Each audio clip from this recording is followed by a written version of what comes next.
Hey, welcome to my channel. Today I'm going to be talking about headphones, of course. What else would I be talking about?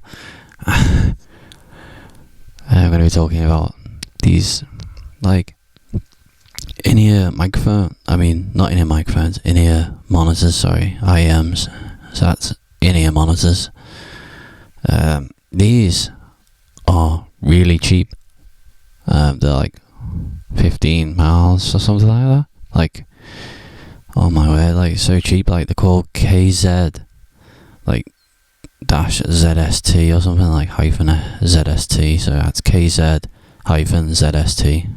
Or just search like ZST, I think. So it's like search ZST.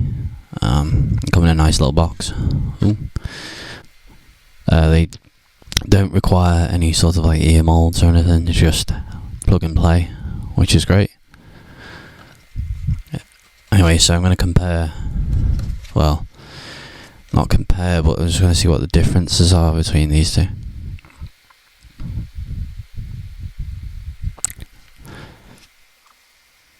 So here's the moulded version of IEMs, and then there's these ones. Well, these ones are very versatile because you can't, wait, I'll bring the camera in and show you.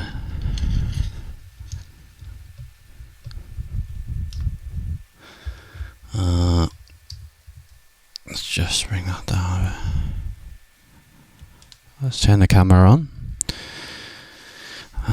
Just hit the record button.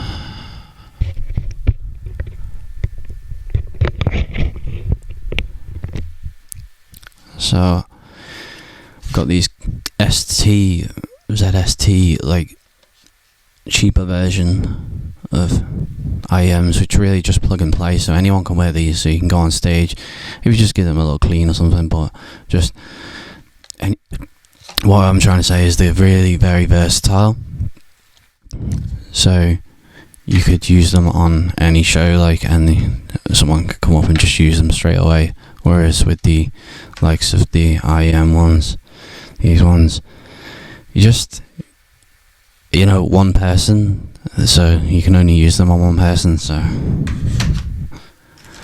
these, on the other hand, are excellent for the likes of rehearsals as well.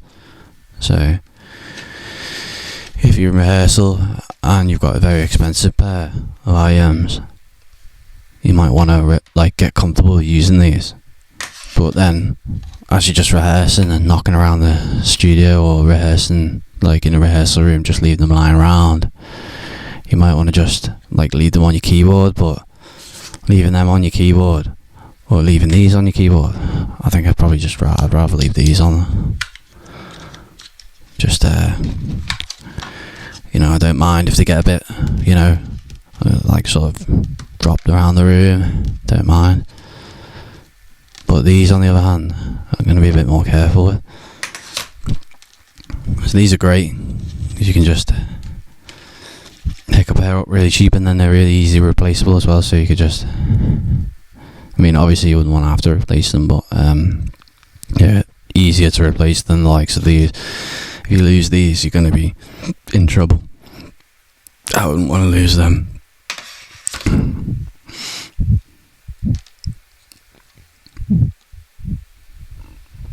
They've got the two little pins. They're a bit similar. Let's get the other ones out.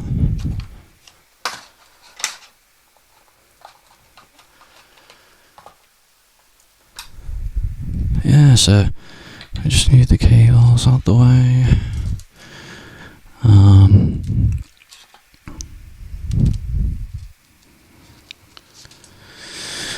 There we go.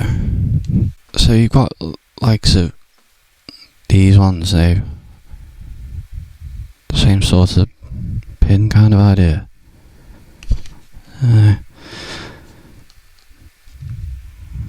Right, they have got more like a plastic shielding around them, and then they've got like the pins that stick out a bit more. It's interesting.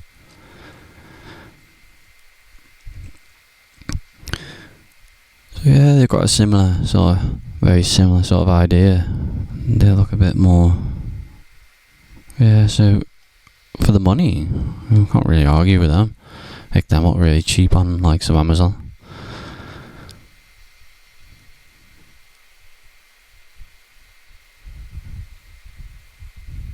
And then you've got interchangeable earbuds as well. So they come with interchangeable earbuds.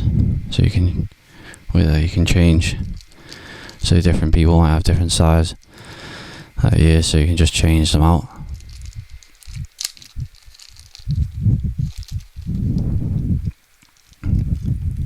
They come in different sizes. You've got the different size ones. The really big ones to the really small ones. It's great. They've got like variable different sizes. I mean, as you can see, we got like got some drivers going on in there, and then gubbins in here as well.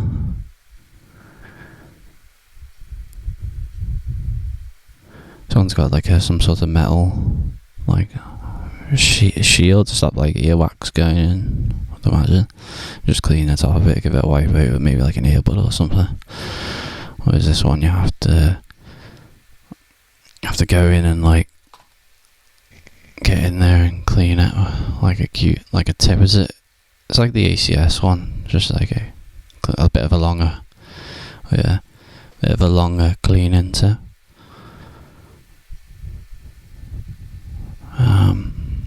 Yeah, and it's got a little brush on the other side, so you can like brush out some of the earwax. You can't really stick these in water or anything like that. Don't stick them in water. Just you can only give them like a little brush out. It's best to keep on top of it as well, because otherwise you've got to go and get them clean out like a specialist to clean them out. So if you keep on top of your cleaning of these, if you have got a pair of these, then if you keep on top of your cleaning, then it minimises the need to get them sent off to get them cleaned.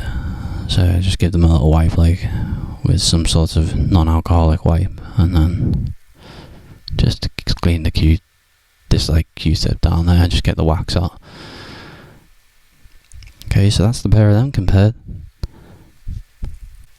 Like and subscribe. So if you are interested in hearing how IEMs sound, I'd go visit Dave Rat's channel, because Dave has a way of plugging these in so you can test and you can hear how they sound. So if you want to hear more about how they sound, how the IEM sound, check out Dave Rat's channel. On this one you've got the likes of like a tip ring, like ring sleeve on the IEMs. These like more professional IEMs, you have more of a like tip ring. It's like a tip ring sleeve, whereas on the cheaper ones, which is these ones, the ones that just like plug and play, you have the likes of I think it's like a tip ring sleeve. It's like, I think it's because of the mic. So this one's got a built-in mic, which is really handy if you just want to use it for like built-in recording, or the likes of taking a call or something. You can get them with and without the built-in mic as well, which is quite handy, because if you're just recording something and you want to record it with the likes of your headphones or something while you're out and about, mobile maybe, you can just click the mic button on the headphones, which I thought quite handy.